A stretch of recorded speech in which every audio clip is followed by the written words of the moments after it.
Mieloma múltiplo. Estamos perto da cura? Se você escolheu ouvir esse podcast, é porque provavelmente você é curioso ou conhece alguém que tem ou teve mieloma múltiplo. O fato é que esse tipo de câncer não está entre os mais comuns, como o de pele, mama, próstata, intestino, pulmão ou estômago. E pouca gente sabe o que significa esse termo, mieloma múltiplo.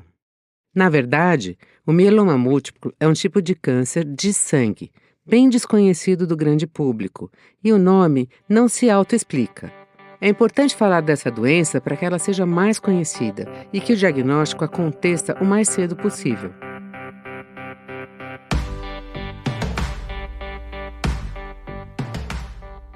Eu sou a doutora Carmen Vergueiro e este é o Superviventes, o podcast que fala da vida após o câncer. Nesse episódio, vamos falar sobre o mieloma múltiplo.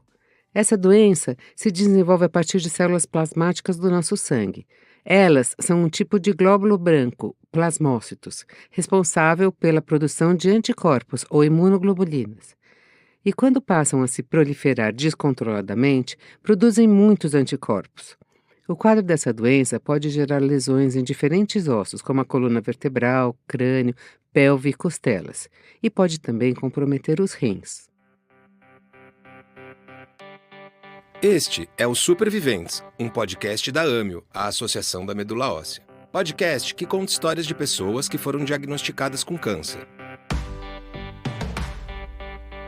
Nós estamos aqui para mostrar que isso não é um ponto final, é uma pausa, um ponto e vírgula. Afinal, a medicina evoluiu muito, tanto na prevenção como no diagnóstico precoce. E todos os anos aparecem muitos tratamentos novos para o câncer. Assim, muitas doenças se tornaram curáveis. Hoje, mais do que nunca, a vida segue após o câncer. Para você ter uma ideia, temos mais de 32 milhões de pessoas que sobreviveram ao câncer e estão por aí, vivendo. Esse podcast é dedicado a eles, os superviventes, pessoas que uma vez tiveram um diagnóstico de câncer. Meu nome é Wagner Fernandes, sou gestor da AMIO. Nossos agradecimentos à farmacêutica Angen, que patrocinou essa iniciativa. Agora, vocês ficam com a nossa narradora, a doutora Carmen Vergueiro, que é médica hematologista e coordena a AMIO. Agora é com você, doutora.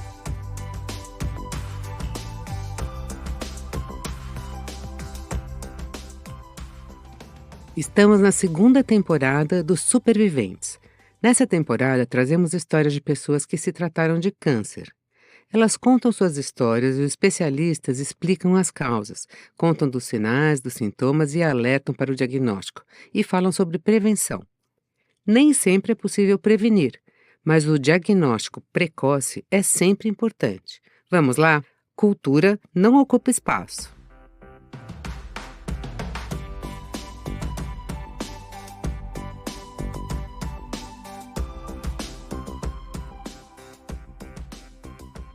Eu já tinha quase 5 anos de casado quando eu adoeci.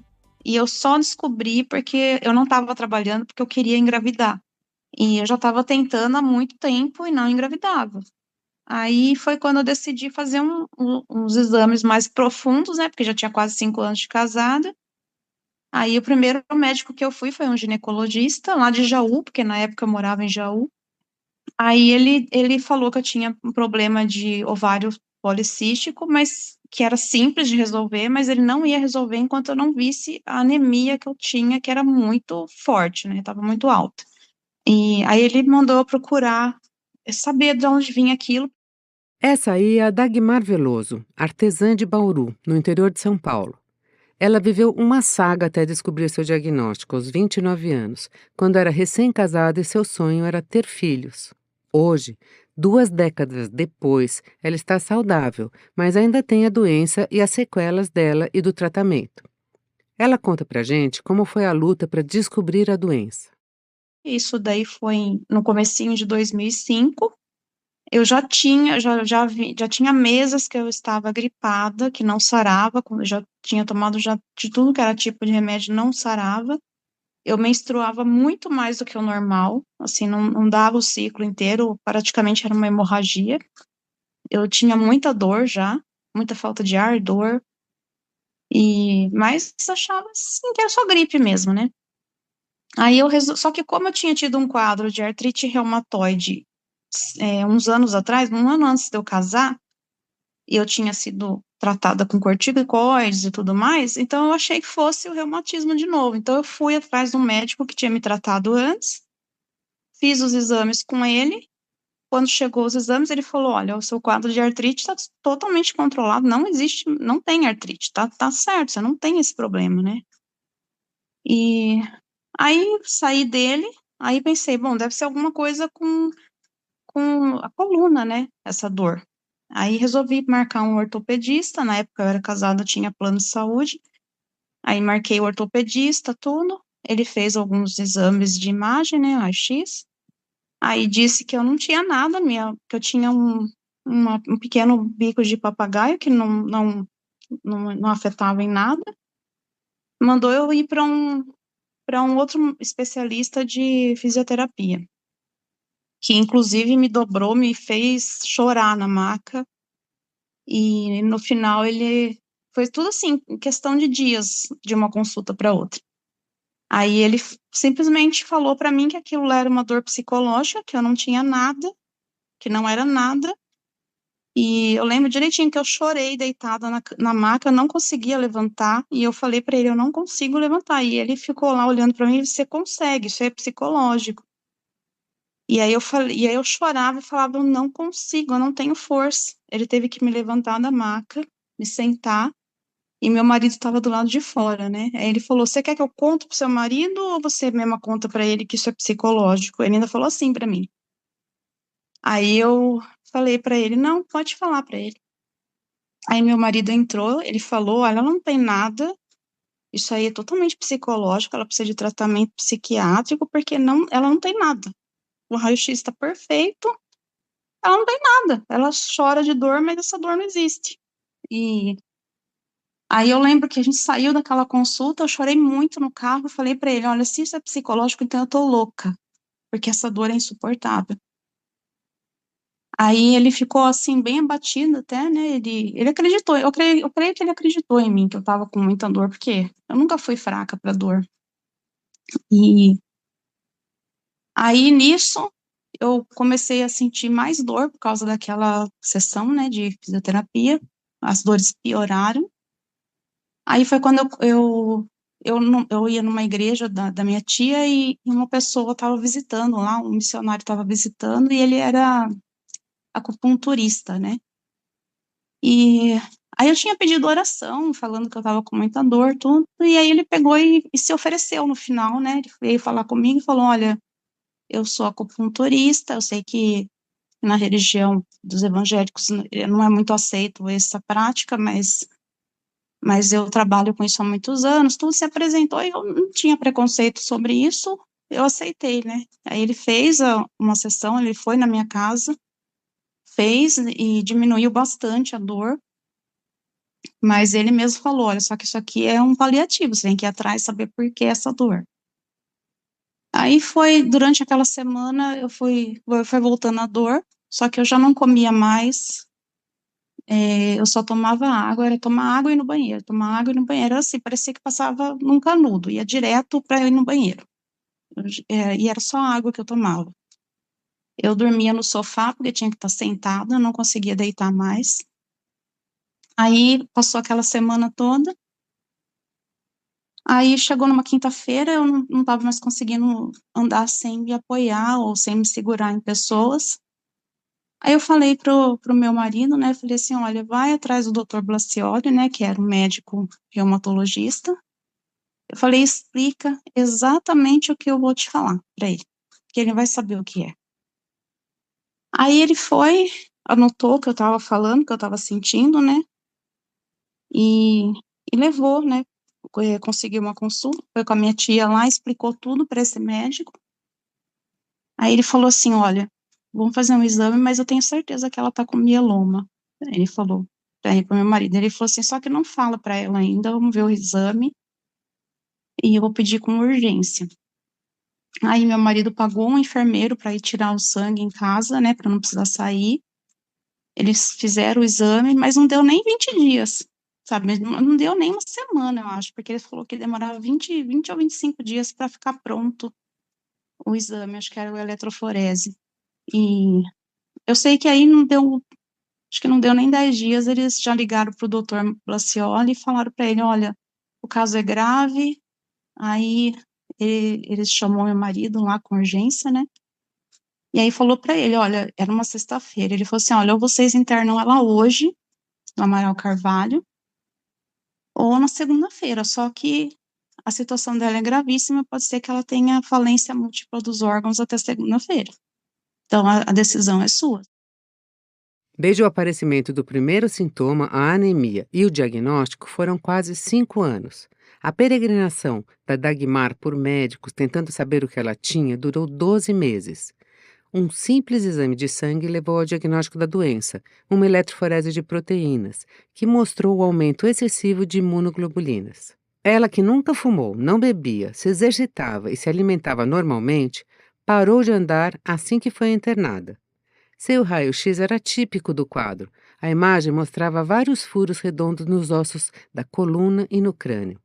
São as lesões líticas que, junto com a osteoporose, aparecem porque as células do mieloma produzem citocinas, hormônios celulares que desequilibram o processo de formação e regeneração dos ossos. Resulta que eles ficam fracos e o paciente tem muita dor óssea, podendo ter fraturas espontâneas, ou seja, fraturas sem nenhum trauma. A Dagmar não ficou paraplégica por um triz. Entrou de cara na quimioterapia. Aí eu fiquei internada, aí eles entraram com aquela primeira quimioterapia que eles chamavam de VAD, né? Que acho que é vincristina, adreblastina e decadron, acho que é isso, se eu não me engano.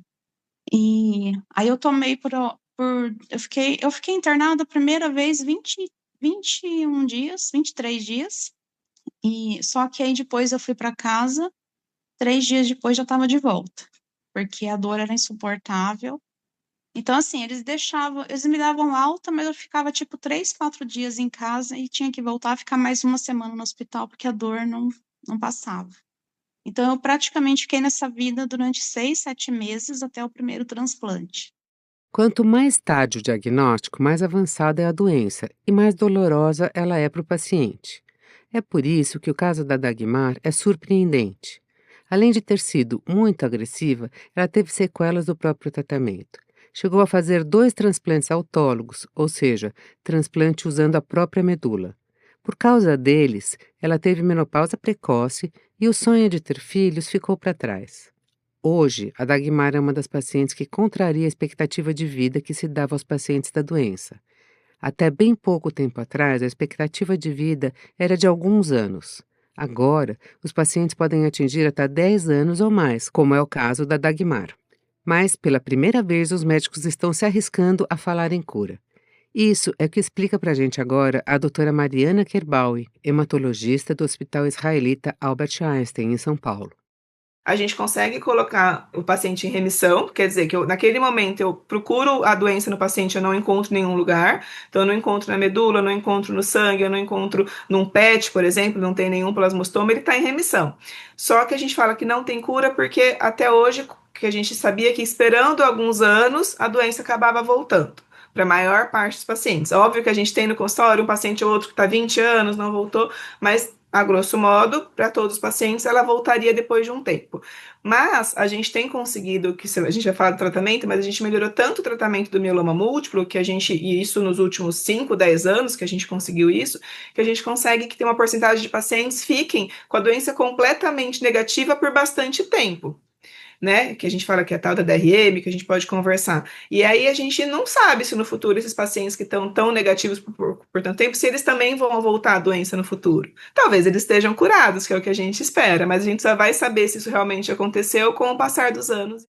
A DRM, que a doutora Mariana se referiu, é a doença residual mínima ou mensurável. A DRM indica a presença de células cancerígenas em quantidades muito pequenas após o tratamento, que podem não ser detectáveis pelos testes comuns. O mieloma múltiplo não tem causa identificada ainda. Não é como um câncer de pulmão que a gente relaciona com cigarro ou alguma causa hereditária. No caso do executivo de marketing Eduardo Barrier, de 68 anos, o diagnóstico veio em 2020, numa época que ele praticava natação, corrida, motocross, ou seja, ele era a pessoa mais ativa do mundo Ele fazia check-ups anuais e descobriu a doença no início. Vamos ouvir. Chega em casa, senta na cadeira e fala, bom, o que eu fiz de errado? Por que eu mereço isso? Né? E aí vai ficar procurando essa resposta que não existe, mas faz parte do processo psicológico, mental. E aí eu, rapidamente, 2, 3 dias, eu passei por esse processo e falei, não, eu tenho que tomar uma decisão, que é a segunda etapa. Tomo uma decisão. Quero não combater isso e me entregar. E a médica falou, você vai ter uns 4 meses de vida e o câncer vai se espalhar, vai por rim e tal, e você vai vir a falecer para levar 1, 2 anos. Ou vamos tratar. E explicou todo o tratamento. Eu, como sou um cara combativo, né, sempre fui na vida pessoal, profissional, falei, não, vamos tratar, eu vou sarar disso aí. Então, a terceira etapa é você começar a tratar. E como é o tratamento? Depende muito do estágio que a doença é diagnosticada. O Eduardo Barrier vai contar para a gente como foi o dele, que, como já dissemos, foi inicial e aconteceu todo na rede particular. Como foi o começo, Barrier? Você tem uma série de coisas a fazer antes. Então, eu passei 45 dias tratando coisas que eu não sabia que eu tinha. E o câncer eram consequências do câncer. Por exemplo, ela falou, você tem um problema de estômago, quase uma apendicite terrível. Eu falei, eu não tenho. Eu como feijoada no sábado e saio tranquilo. Ela falou, não é possível. Eu falei, é possível. Ela perguntou 10 coisas, não tinha nada. Ela falou, mas não é possível. Então, os exames mostram. E assim foi. Tratei estômago, tratei uma série de coisas. Tratei dentes. Eu tinha os dentes bem tratados, sempre fui um dentista, porque você vai ter fraqueza óssea. E na fraqueza óssea, você não pode, por exemplo, tirar um dente. Se você tivesse um problema de ter que tirar um dente, ia ser um problema. Ou tirar antes, ou não vai tirar por alguns anos. Então, você tem que estar com os dentes muito em dia. Eu sempre fui ao dentista umas 3 vezes por ano. Hoje em dia, eu vou cada 2, 3 meses no máximo, para você fazer uma ideia. Tudo preventivo. Já faz 4 anos que é assim. Então, aí a quarta etapa é começar o tratamento. Eu me lembro, passei um Réveillon dia 31, dia 2 estava no hospital, tranquilamente, feliz da vida, todo mundo de férias, e você, dia 2 de janeiro, vai para o hospital. E começou o tratamento. O tratamento era químio no começo, uma série de medicações orais e quimioterapia. Para quem sirva de escutar ou de lição aqui no podcast, a quimioterapia hoje em dia está muito evoluída. Meu pai morreu de câncer há 30 anos atrás e era muito sofrimento. Hoje em dia, a quimioterapia ela foi muito leve, muito fácil. Ela é muito direcionada para o que você precisa. Então, eles te dão uma dosagem ou, não sei, umas misturas, vamos chamar assim, na química da químio, que a coisa pega leve, entendeu? Não é uma coisa tão horrorosa. É óbvio que eu fazia quimioterapia hoje, vinha para casa, passava 24 horas meio abalado, né? Mas depois de 2 dias, eu nem lembrava que eu tinha feito a química, era sensacional. Outro aprendizado que a gente passa para os próximos sempre, comecei a conversar com vários amigos que tiveram câncer, e eles me ensinavam coisas assim, tipo, olha, quando você estiver enjoado, chupa um limão, entendeu? Então eu chupava um limão, coisa que não era muito gostoso, mas meia hora depois passava o enjoo. A pior parte do tratamento do Barrier foi a preparação para o transplante de medula óssea. Ele conta como foi. No meu caso, é o autotransplante, você internado num quarto fechado, blindado, não abre janela nem porta. Raríssimas pessoas entram no quarto, você fica lá como se fosse uma prisão. Isso é uma coisa que eu fiz um trabalho terapêutico psicológico, isso é outra coisa que eu aconselho para as pessoas que podem fazer. Eu tinha um apoio psicológico de um psicólogo especialista em câncer, e o assunto principal, além do tratar do assunto câncer, era eu ficar trancado num quarto fechado como se fosse uma prisão. Sempre eu adoro estar na rua, adoro estar ao ar livre. Imagina se ficar trancado 30 dias num quarto fechado. Uma janelinha de 1 metro por 1 metro é a própria cadeia solitária. Eu levei livros para ler, filmes para ver, caderno e caneta para escrever, que eu estava falando, vou aproveitar e escrever, né? Um pouco sobre minha vida e tal. E, não sei, uns jogos, umas coisas assim. E aí, quando você entra lá, eles começam a fazer uma quimioterapia mais forte. Posso te dizer que depois do 3º dia, eu não queria saber de nada mais do que eu te falei de entretenimento. Eu pegava um livro e falava, nossa, esse livro é ruim. Fechava, pegava outro. Esse livro não está legal. Assim era com o filme, assim era com tudo. E aí eu vi que não adiantava fazer nada de entretenimento, que nada que eu levei, eu usei. Mas tinha que levar porque era a minha bengala, né? Mas você vai ficando tão fraco, a quimioterapia mais invasiva que eles fazem. Essa quimioterapia durou quase 2 semanas. Aí você começa a perder o cabelo, depois começa a perder os pelos do corpo, e vai ficando muito fraco, vai diminuindo a alimentação. Você chega no primeiro dia, comia tudo. Eu sou um cara bom de garfo, comida do hospital é boa, saudável. Chegou uma hora que eu só tomava Coca-Cola, que era o meu caso, tem cada um jeito, e só comia gelatina, para você fazer uma ideia. Não fazia mais nada. Conseguia engolir mais nada. E aí, nem nessa fase, assim, no final da químio, para você tem que zerar a sua posição, né? No sangue lá, sua posição de resistência e tal. Tem um nome, isso aí daqui a pouco eu lembro. E aí, zerar, você vai perdendo toda essa capacidade aí. E enquanto não zerar, não fazem o transplante. Antes tiraram o sangue meu, tiraram quase 1 litro de sangue, que vai para guardar e tratar um pouquinho, que esse sangue vai voltar para você, de você mesmo. Então, eu estava contando a alimentação, que eu perdi tudo, e aí chegou uma hora que eu já nem saía mais da cama. É muito difícil você levantar para tomar banho, só com ajuda. Teve uns 3, 4, 5 dias que eu já quase nem tomava banho praticamente, tomava na cama só. A fraqueza é absoluta ali, né?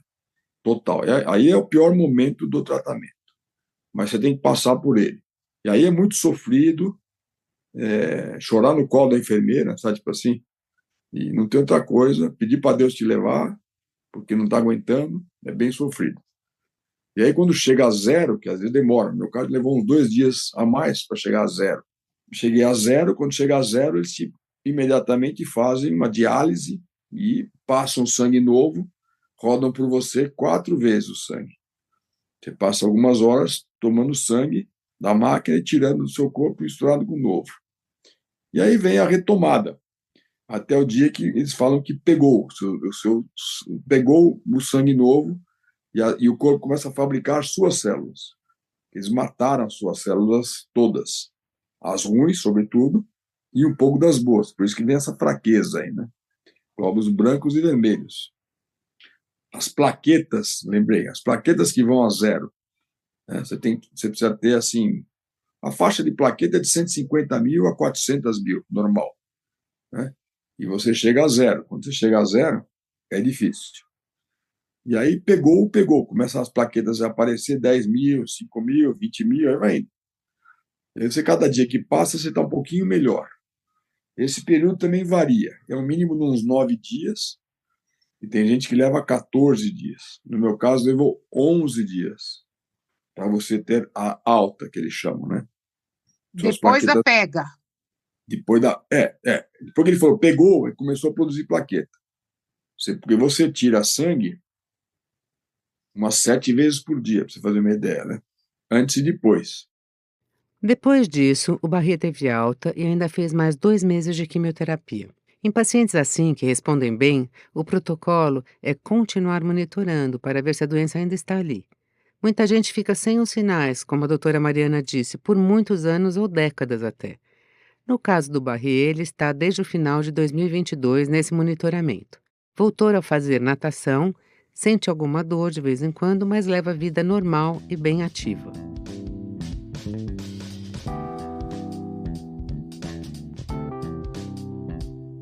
E como é o tratamento no SUS? A Dagmar fez parte do tratamento dela na rede privada e agora trata no sistema público. Vamos ouvir. O SUS é uma bênção, os outros podem falar o que for, mas eu, pelo menos, sou muito bem atendida. Eu vi diferença na questão de internação, a questão, assim, a gente vê a diferença no tipo de lençol, no tipo do prato, nessas coisas, assim, que não faz tanta, não é importante, né? Mas o que eu senti mais diferença foi em questão dos médicos, que eles mudaram um pouco o tratamento comigo, e foi, assim, o melhor tratamento que eu já tive na minha vida foi na Santa Casa de São Paulo. Eu só, assim, eu me arrependo muito de não ter ficado. Eu mudei para Bauru, aí aqui tinha o tratamento, só que, assim, eu tô cansada, não conseguiria mais viajar tanto, assim, ir de volta para São Paulo, então eu pensei mais nessa questão. Como é que você se sente hoje? Se sente cansada? Nos dias que eu faço a químio, eu fico, por causa do cortisona, né? Eu faço toda terça-feira, são 4 terça-feira, folga uma. Às vezes eles dão mais semanas de folga, né? Dependendo da imunidade da anemia. 4 aplicações e folga uma. A Dagmar já está no 7º ciclo de quimioterapia e pode ser assim até o final do ano. Ainda sente dores. Conta pra gente como é isso, por gentileza, Dagmar. É uma dor, assim, mesmo a morfina não tira. Ela Sim. ameniza. Eu já tentei tirar, eu já tentei ficar sem ela, mas aí é pior. Mas tirar mesmo, ela não tira toda, não. E, assim, melhorou bastante do que estava ano passado, mas ainda tenho dor. E tem dia que tá doendo mais, tem dia que dói menos. Mas, assim, eu tô bem até. Tô trabalhando, faço minhas coisas, eu moro sozinha, cuido de mim, né? Lógico que eu tenho uma rede. Isso é super importante, ter com quem contar. Porque, como nossos sobreviventes já disseram, o tratamento não é fácil. E o que temos de mais novo nesse campo? É realmente muita mudança, às vezes de um semestre para o outro. A doutora Mariana fala pra gente. Fiz minha residência em 2014, 2013, e nesse período mudou muito a forma que a gente trata o mieloma. Eu ouso dizer que talvez na medicina seja uma das doenças que mais evoluiu, mas como eu não trato todas na medicina, eu falo pela hemato, que realmente a gente teve muitos tratamentos novos. Então, com certeza, o que a gente tinha de resultado num paciente que era tratado na década de 2000, 2010, é completamente diferente do que a gente tem hoje pelas opções de tratamento, né? Graças a Deus, às vezes a gente prepara uma aula começo do ano, em julho eu já preciso mudar porque já apareceram trabalhos novos, é interessantíssimo isso. A gente, né, conversando, dando aula para residente, em congresso, a gente sempre tem que estar atualizados. Mas então melhorou muito. Agora a gente em geral tem tratado os pacientes já com uma combinação de 4 drogas no início do tratamento, né, com classes diferentes de drogas. A gente ainda usa o transplante autólogo de medula óssea como uma estratégia de tratamento. O que é o transplante autólogo de medula? É fazer quimioterapia numa dose alta. Então, nem todo paciente, principalmente se eu estou falando de idosos, vão aguentar receber uma quimioterapia a dose alta. Então, assim que eu tenho um paciente na minha frente, a gente faz essa diferenciação do que é um paciente que pode receber o transplante de medula, que tem condição clínica, que a gente chama de elegível ao transplante, daquele paciente que já é mais idoso, tem outros problemas de saúde, já, né, que o transplante seria muito tóxico, que a gente chama de não elegível, né, inelegíveis ao transplante. E para ambos, graças a Deus, para ambas as situações, a gente melhorou muito o tratamento. Se ele puder fazer o transplante, eu faço 4 drogas, incluo o transplante de medula no tratamento, depois ele segue com drogas de manutenção, né, medicações orais ou injetáveis, e se ele não for elegível, eu faço, em geral, um pouco mais ciclos de tratamento dessas 4 drogas, depois eu mantenho manutenção com 2 ou 3 drogas também para esses pacientes. E esses tratamentos mais novos, tem no SUS? Grande parte dos tratamentos a gente tem disponível no mercado privado, nos convênios, cobrem, né? A gente tem essa cobertura, são produtos já comercializados, disponíveis no Brasil, mas nem todos, infelizmente, estão disponíveis no SUS. A gente tem uma luta muito grande da sociedade de hematologia por tentar incluir essas drogas no SUS. A gente, né, convida todos a participarem das nossas discussões para a gente fazer essa inclusão. A gente conseguiu incluir uma medicação muito importante que é o bortezomib, que ela faz parte do tratamento inicial, ela já está realmente aprovada no SUS. A gente está tentando incluir outras medicações, como a lenalidomida, daratumumab, carfilzomib, a gente conseguiu também já chegar. Então, a gente tem melhorado, mas ainda tem muito a acrescentar para o SUS. Agora, para o privado, a gente já está numa situação hoje no Brasil, que eu fico feliz, que praticamente o que a gente teria nos Estados Unidos, na Europa, a gente também tem disponível no Brasil. Por uns anos, a gente tinha um atraso, então a gente via em congresso, conversava com os colegas de fora que eles já tinham opções de tratamento lá que a gente não tinha aqui, mas hoje em dia a gente já está muito parecido com o que tem fora, que é muito bom para os pacientes. Infelizmente, o SUS está bastante defasado, tanto na oferta de drogas como no transplante. Hoje, devido ao número insuficiente de leitos na rede pública, os pacientes têm que aguardar muito para o transplante. Segundo os dados que levantamos no mapa do transplante, no SUS a sobrevida dos pacientes é inferior do que na rede privada. Mas, doutora Mariana, por falar em tratamentos novos, como estamos em relação ao CAR-T-cell?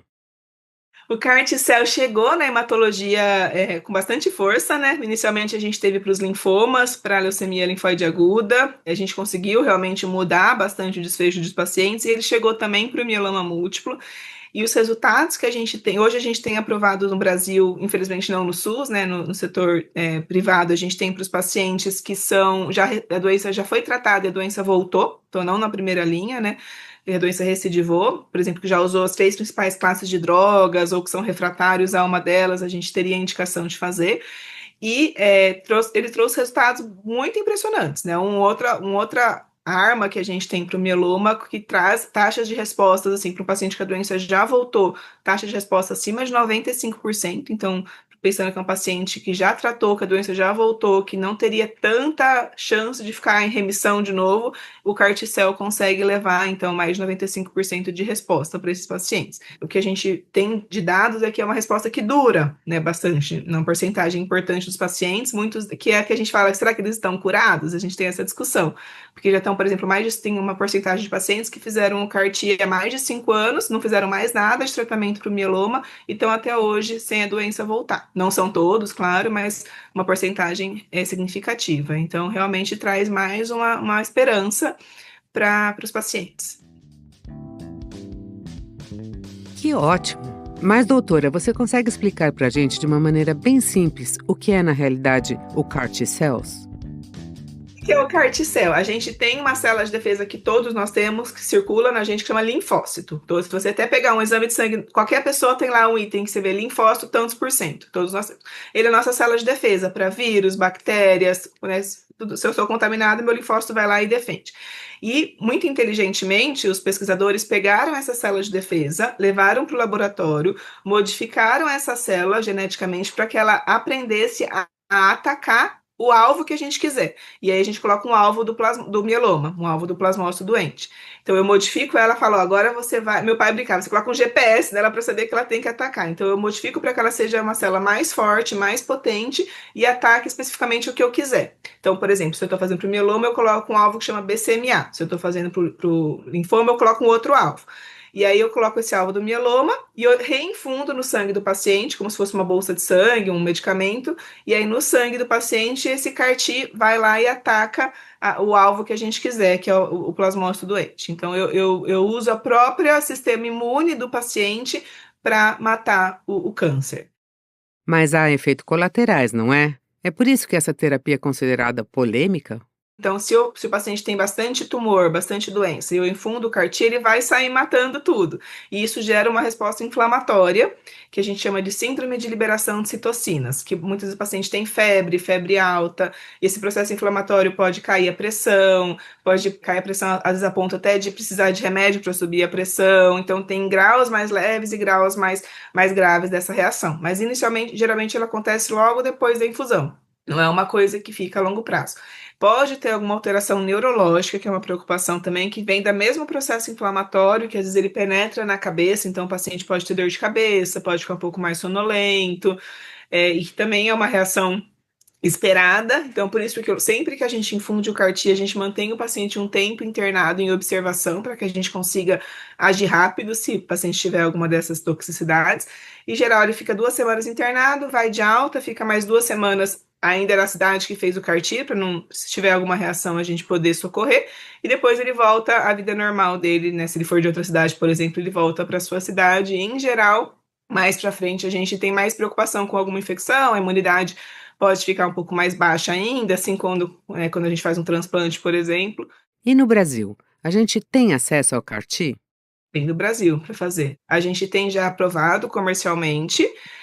Óbvio que a gente discute bastante uma questão de acesso, porque por ser um tratamento individualizado, que a célula do paciente é modificada, vai para os Estados Unidos e volta, ainda é um tratamento caro. Então, acho que a gente precisa de debates e ter aí uma discussão vívida de como a gente conseguiria aumentar o acesso a essa terapia do maior número de pessoas, com diminuição de custos. E a gente também tem pesquisas clínicas, né, que eu acho que são importantes, né, inclusive a gente conseguiu tratar vários pacientes com pesquisas clínicas, inclusive com o próprio CAR-T-cell, e o que a gente vê diversas instituições, tanto aqui no Brasil quanto fora, as instituições tentando desenvolver os próprios CAR-T-cells para que a gente consiga fazer produtos que a gente fala acadêmicos. Você disse que esse é um tratamento caro. Quanto realmente custa? O próprio produto é caro. Eu não sei o valor exato, mas gira em torno de 2,5 milhões, 3 milhões para esse produto comercial. 3 milhões é muita coisa. Daí a importância da pesquisa para o desenvolvimento de formas mais baratas dessa terapia, como o Carticel acadêmico, que é desenvolvido em universidades brasileiras. E se você quiser saber mais sobre pesquisas clínicas na área de câncer, que a doutora Mariana citou com a participação gratuita de pacientes, ouça o episódio Testando, que é o episódio especial do Superviventes, edição Fevereiro Laranja, o terceiro dessa segunda temporada. E esse episódio do Superviventes vai chegando ao fim. Doutora Mariana, muito obrigada pelos conhecimentos que você compartilhou com a gente e pelos depoimentos e experiências tocantes que a Dagmar e o Barrier compartilharam conosco. A gente deixa aqui o nosso carinhoso agradecimento. Mas espera, lembrei de uma coisa. Dagmar, sei que já faz tempo, mas o que você disse depois de tudo isso para aquele fisioterapeuta que afirmou que o seu problema era psiquiátrico? Não voltei nele, mas assim, ele trabalhava junto com o ortopedista, né? Eram os dois no mesmo consultório. Eu só pedi para minha tia ligar e falei para ela, não seja grossa, não fale, não briga com eles, né? Eu falei na época. Eu falei, só fala para ele nunca mais julgar uma pessoa dessa forma, para ele pensar que existem algumas doenças que ele não conhece, que ele precisa compreender isso, né? E ela fez exatamente o que eu falei, que eu estava perto, eu ouvi, né? Ele ficou assim, nossa, ela falou que ele não sabia o que pedir de perdão para ela, né? Parabéns, Dagmar, pela elegância. O mieloma múltiplo ainda hoje é muito desconhecido e pouco divulgado. E isso pode prejudicar o diagnóstico inicial. Então, vamos divulgar o conhecimento e compartilhar esse episódio com familiares e amigos? Como já disse, conhecimento não ocupa espaço. Eu fico por aqui. Para todos vocês, nosso muito obrigado e se cuidem. Até o próximo episódio.